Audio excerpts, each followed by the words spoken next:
Lucas, capítulo 1, versículo de 1 a 4. Visto que muitos houve que empreenderam uma narração coordenada dos fatos que entre nós se realizaram, conforme nos transmitiram os que desde o princípio foram deles testemunhas oculares e ministros da palavra, igualmente a mim, me pareceu bem, depois de acurada investigação de tudo, desde sua origem, dar-te por escrito, excelentíssimo Teófilo, uma exposição em ordem para que tenhas plena certeza das verdades em que fostes instruído.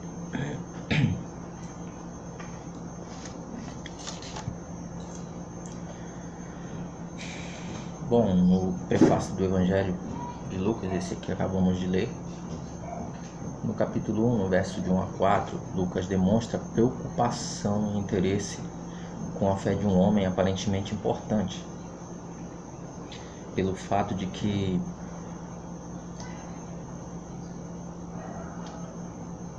ele se dirige ao mesmo com respeito e reverência quando o chama de excelentíssimo Teófilo.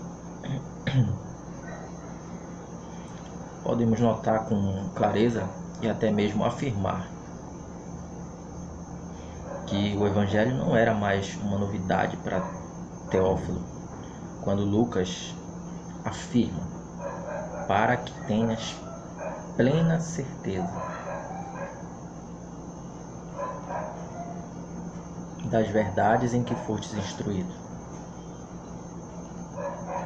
Isso no versículo 4, finalzinho, das verdades em que fostes instruído. Então, isso deixa muito claro que realmente não era novidade, né? Em algum momento, Teófilo já tinha sido alcançado.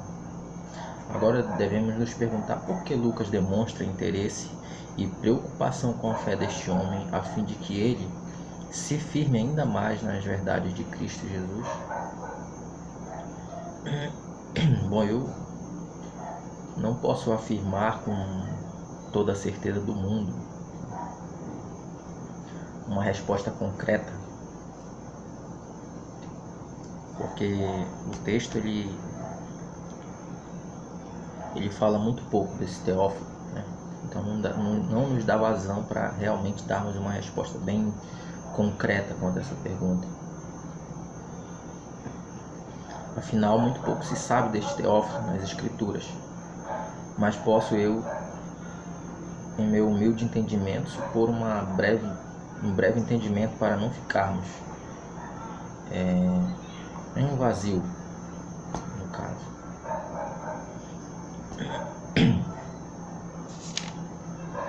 Eu tinha feito uma alusão a um filme que eu assisti há um tempo atrás. Eu não estou lembrado o nome do filme. Lembrei, Ong Bak, né? Ong Bak conta a história de um certo lutador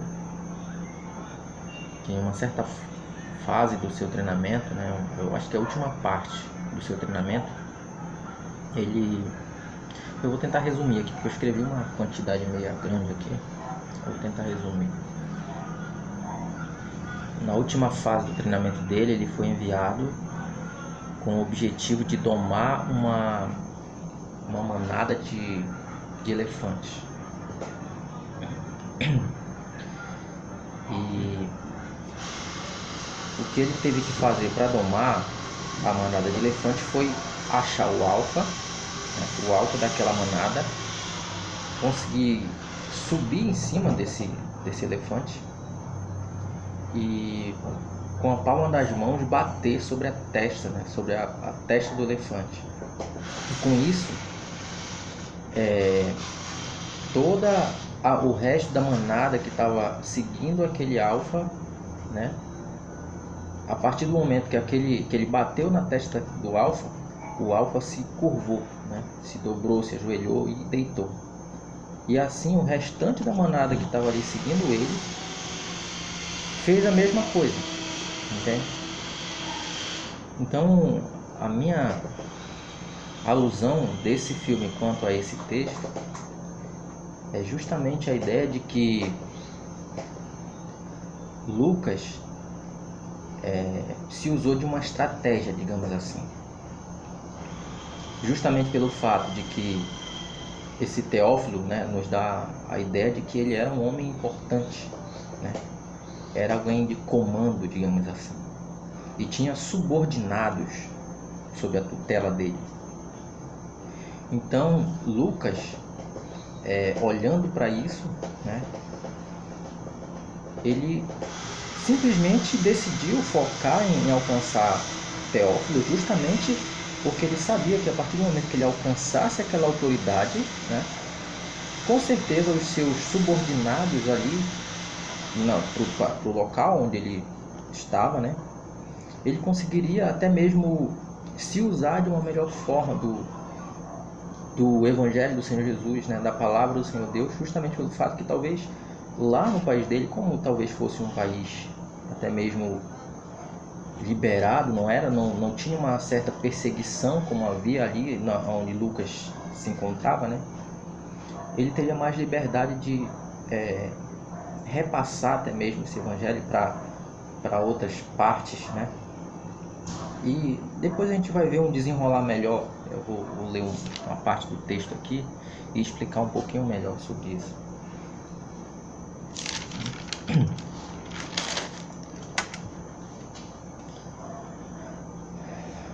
Bom, aqui o que eu pude notar é que Teófilo era um homem importante. E isso o texto deixa claro, talvez fosse chefe ou próximo a chefes de alguma província ou estado daquela época. Perceba como o Evangelho sempre caminhou com boas estratégias, né? Apontando para o cumprimento que o Senhor Jesus nos deu. Qual era esse cumprimento, né? Algo que tinha que se cumprir, que no caso é: ide por todo o mundo e pregai o Evangelho a toda criatura. E isso está em Marcos 16:15. O objetivo de Lucas e do espírito que nele estava era alcançar aquela autoridade e, através do mesmo, alcançar muitas outras almas, ou seja, ganhando alguém de comando para o Senhor. Com toda certeza, uma parte dos seus subordinados também se renderiam às verdades do Evangelho. E com isso, todos aqueles que são alcançados verdadeiramente sentem a responsabilidade de cumprir os mandamentos desse Cristo outrora estranho para eles, mas agora luz para os seus caminhos e fonte. Só um segundo.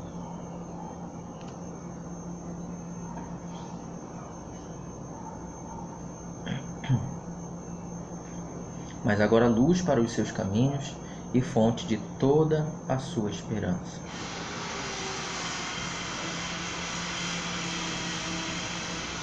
Então é quase nesse sentido que eu estava falando agora, entendeu? Era visando um objetivo maior, né? Que Lucas ele se usou, né, dessa estratégia, né, para tentar alcançar aquela autoridade e assim, através dele, ter, digamos que, uma liberdade maior para cumprir o mandamento do Senhor Jesus, que era ide e pregai por todo mundo, né? Também tem a ideia do até os confins da terra, né? Que era que o Senhor Jesus pretendia, né? Que o evangelho dele fosse expandido até os confins da terra, para todos os povos, todas as raças, né? Então havia esse mandamento que o Senhor tinha proposto, né, para os apóstolos, né? A partir deles esse evangelho fosse expandido por todo o mundo, por toda a terra. E o Senhor Jesus, a gente vê essas estratégias sendo usadas por várias vezes, né? Não somente aqui, mas desde do Velho Testamento, né? Essa estratégia sendo usada. Agora vejamos um breve raciocínio. Imaginem que Lucas escreveu esse evangelho e enviou a Teófilo como cartas. Bom, aqui é só uma colocação, tá bom? Não é algo específico, né? Eu espero que ninguém tome isso como, está interpretando mal. Não, é uma colocação que eu coloquei. Imaginem que Lucas escreveu esse evangelho e enviou a Teófilo como cartas e não guardou cópias do mesmo, apenas escreveu e enviou ao seu destinatário.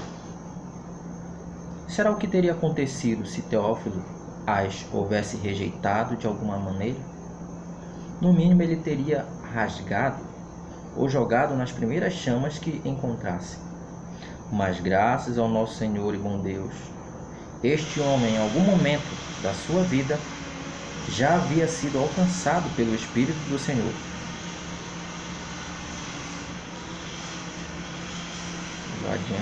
Complicado. Pois ao que o texto deixa claro, ele já era instruído, né? A gente percebe isso também lá no versículo 4, a última palavra, fostes instruído, né?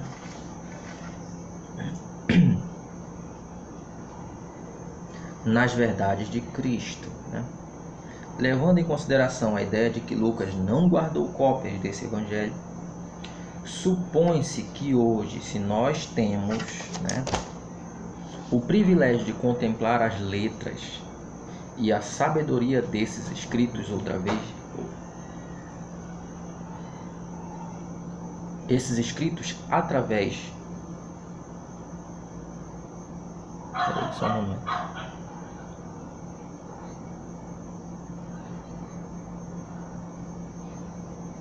No caso, é através desse excelentíssimo Teófilo, né? Teríamos sido privados tanto do Evangelho de Lucas como de Atos dos Apóstolos, se não fosse a graça salvadora ter ocorrido na vida de Teófilo. Escritos esses importantíssimos para o meio cristão. Devemos lembrar que isto são suposições, novamente aqui. Pois mas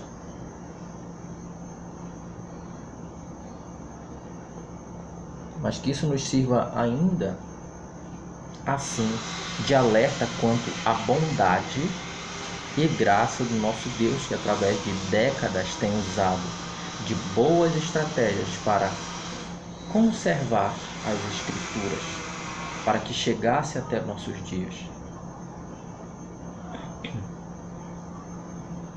Esse é um ponto que eu viso bastante, né? A questão das estratégias, né? Nós podemos ver isso consecutivamente durante a Bíblia, né? A gente folheando desde Gênesis, muitas estratégias realmente usadas pelo Senhor para que o Evangelho chegasse até nós, né?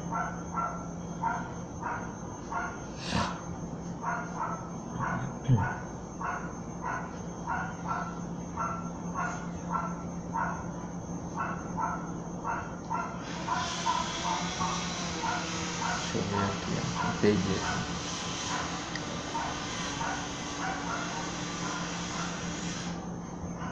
Usar de boas estratégias para conservar as Escrituras, para que chegasse até nossos dias.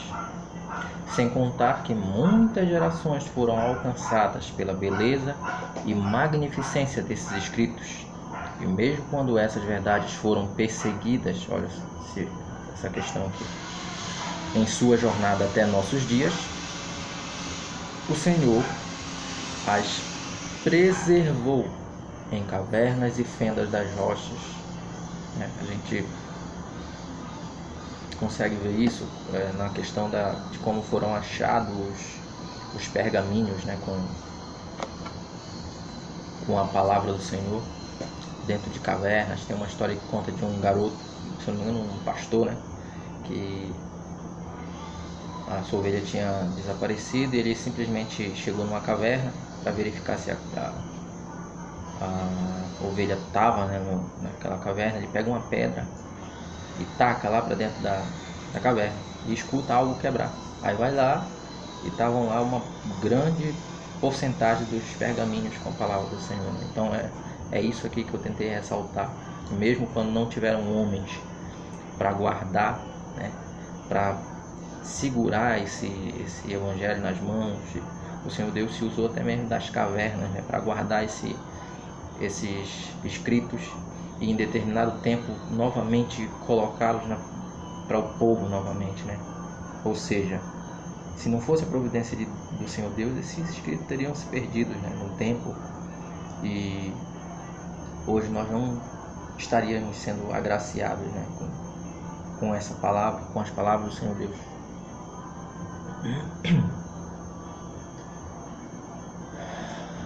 Até nossos dias. O Senhor as preservou em cavernas e fendas das rochas e as fez atravessar milênios, décadas, milênios, séculos e décadas. Eu não sei porque eu coloquei assim, mas de trás para frente. Mas eu não quis mudar, deixei assim mesmo. Para hoje nos agraciar com a esperança de vida eterna em Cristo Jesus, o autor de toda a vida, o Salvador, profetizado pelos antigos, testemunhado pelos apóstolos, rejeitado pelos seus e crido pelos gentios. Olhemos agora para esses. Acho que hoje eu vou ficar até nessa parte aqui, né? E tem uma segunda parte, ainda tem uma, duas, três folhas, mas é bastante para um vídeo só. Então até aqui eu não coloquei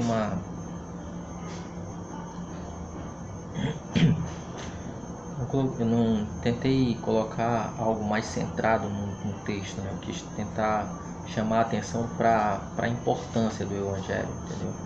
Do que tem sido feito, do que foi feito até que ele chegasse a nós.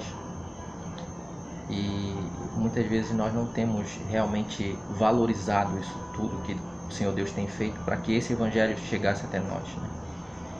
Nós temos, eu mesmo, né, sou alguém desse tipo, não vou negar, temos a palavra do Senhor Deus em casa, né? Quase todo mundo hoje em dia tem, são raras as pessoas que não têm uma Bíblia dentro de casa, mas mesmo assim às vezes só tem por ter mesmo dentro de casa, né? A pessoa não quer saber de ler, né? De realmente olhar para isso aqui com outros olhos e dizer, não, isso aqui não é um livro qualquer, não é como qualquer um outro livro, né? É um livro onde há esperança, né? Há uma promessa de vida eterna, né? E nós não valorizamos, né? Nós temos falhado muito, né, quanto a isso. Por muitas vezes nós temos falhado e não temos realmente parado para observar a palavra do Senhor Deus como deveríamos fazer, né? E que nós possamos realmente estar aptos a observar a palavra do Senhor Deus e estar realmente valorizando até mesmo aquelas vidas que foram perdidas, entre aspas, né? Que não foram perdidas, com certeza, aqueles que realmente foram firmes na palavra do Senhor e morreram por causa dela, né? Eles não estão perdidos, eles estão na glória, com certeza, né? Mas para o mundo, assim, na nossa tese, eles foram fortes até o último segundo e preferiram morrer do que largar isso aqui, né? E nós não estamos valorizando isso, né? Para que nós hoje tivéssemos essa liberdade de estar hoje com essa palavra aqui tão livremente, eu pelo menos estar com ela aqui em cima da mesa, né? Livre, posso andar com ela na rua, né? Tantas pessoas perderam a vida, né, para que isso pudesse acontecer. E nós não valorizamos, né? Nós não valorizamos aqueles atos tão